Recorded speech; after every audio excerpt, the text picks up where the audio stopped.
Je suis dans ma démarche beaucoup moins avancée, je vais beaucoup moins loin que M. Chomsky, c'est-à-dire que j'avoue n'être pas capable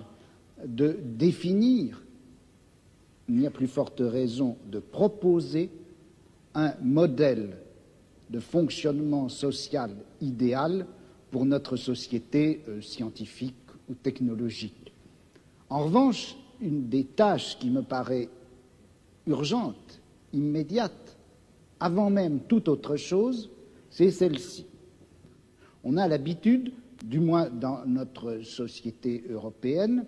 de considérer que le pouvoir, il est localisé entre les mains du gouvernement et il s'exerce par un certain nombre d'institutions bien particulières qui sont l'administration, en France on appelle ça préfectorale, enfin je ne sais pas comment on dit ailleurs, l'administration, la police, l'armée.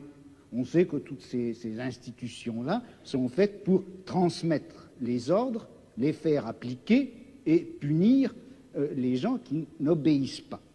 Mais je crois que le pouvoir politique, il s'exerce encore, il s'exerce en outre, de plus, par l'intermédiaire d'un certain nombre d'institutions qui ont l'air comme ça de n'avoir rien de commun avec le pouvoir politique, qui ont l'air d'en être indépendantes et qui ne le sont pas. On sait bien que l'université, d'une façon générale, tout le système scolaire, qui en apparence est fait simplement pour distribuer le savoir, on sait que cet appareil scolaire est fait pour maintenir au pouvoir une certaine classe sociale et exclure des instruments du pouvoir toute une autre classe sociale. Quelque chose comme la psychiatrie, qui en apparence aussi n'est destinée qu'au bien de l'humanité et à la connaissance des psychiatres, la psychiatrie est encore une certaine manière de faire peser un pouvoir politique sur un groupe social. La justice également. Bon, et il me semble que la tâche politique actuelle dans une société comme la nôtre, c'est de critiquer le jeu des institutions apparemment les plus neutres et les plus indépendantes, de les critiquer, de l'attaquer de telle manière que la violence politique qui s'exerçait obscurément en eux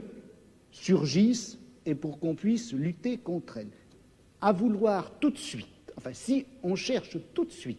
à donner le profil et la formule de la société future, sans avoir bien fait la critique de tous les rapports de violence politique qui s'exercent dans notre société, on risque de les laisser se reconstituer, même à travers des formes aussi